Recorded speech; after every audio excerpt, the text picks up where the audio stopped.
Hello and good evening, everyone.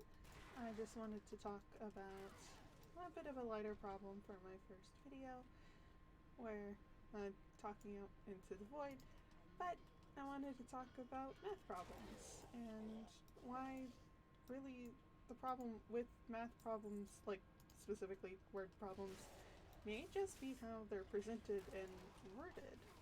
A couple of weeks ago, I was doing my math homework like I'm supposed to in college. And after about 10 problems or so of the instructions being to round up the number, the instructions changed and mentioned nothing about rounding up the number. So I, of course, didn't round up the number because you're supposed to follow instructions to the T. That's just how it's supposed to be. And then kept getting the wrong answer, and no matter how many times I attempted the problem, no matter how well I thought I was calculating, it just wouldn't give me the right answer. And sure enough, I was supposed to round the answer, but I only figured that out after talking to my family and, going over and over and over the problem. Because even my family would go on about how technically everything should be right. That's just the only thing they could think of. And, well, I thought it wasn't because the instructions didn't tell me to. And sure, there is the argument that maybe I should have just done it anyway because, well, it was in the earlier problems, but I just felt it was a little odd. Nothing indicated that I was supposed to round up, so I didn't. And it kind of got me thinking, was if the problem really was just I didn't understand the instructions, why change the instructions from before? Everything else got it right, so why would this problem have different instructions even though it meant the same? And then came the word problems, and once again, there's a lot of confusion of what exactly was I supposed to do? And I just kept thinking about all of the times I would keep getting angry and frustrated with my math homework, and the few times that in just real world I would use it without a single issue. I just felt like maybe the issue with the math word problems and similar issues is just how it's presented. Because they try to do the word problems to present a real life way of when you would use these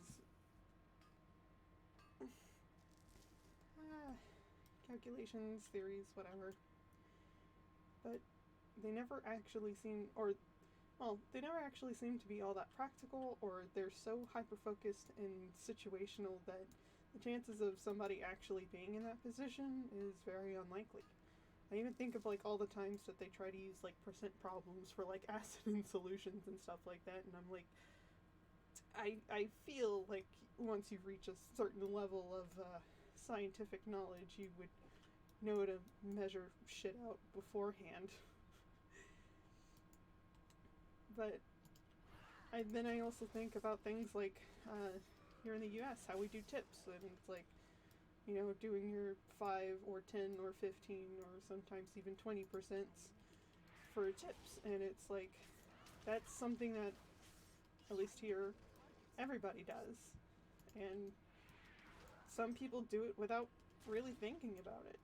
And sure, it may not be to the exact percentage, exact decimal of the percentage, but that is something that people do.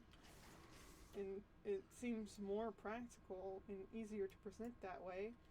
And if it's an issue of focus, which is why they use the real world problems, well, that is something they would be focused on.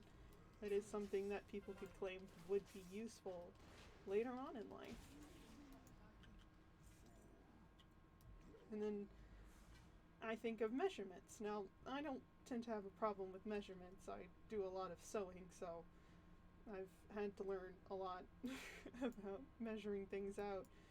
And people were having a hard time with the homework, but then on our discussion problem, when we were supposed to calculate out a vacation, and everything from the how much gas would you use to how much would it cost for a hotel, people got it right and got it easy, because a lot of people do that. A lot of people budget for vacations. This is common enough. And sure, I know, like, especially with math, it's like one of those smart people subjects. So where people just say if you're not good at math, it's just because you're dumb or it's just because you're lazy. And sure, there's a lot of people that are a little slow, but I don't feel like it's something necessarily with math, because I know a lot of people who can't form a good argument in English, and we're so hyper-focused on spelling and grammar, but never really learned how to do a good writing process.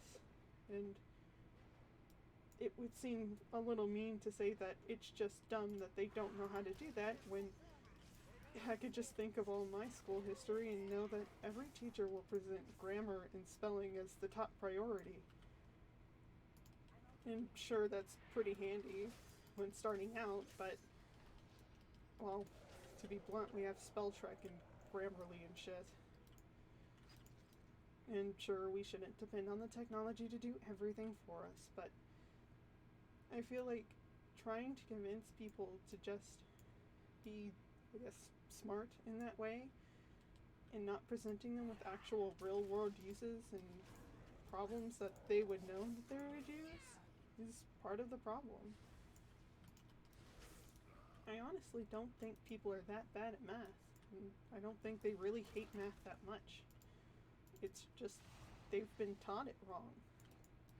And I know, I feel like telling people that, hey, if you want to be a math teacher, you're going to also have to take like 3 or 4 extra classes of English just so you know how to word things right, or take an extra class of anthropology so you know how people work, is a little stupid. But at the same time, I do feel like having some kind of more practical and realistic way of understanding how people learn may help the whole math issue in the first place. But I guess, what do I know other than, well, how to calculate square inches? Anyway, thanks for listening. Good evening, and hope you stay undead in these trying times.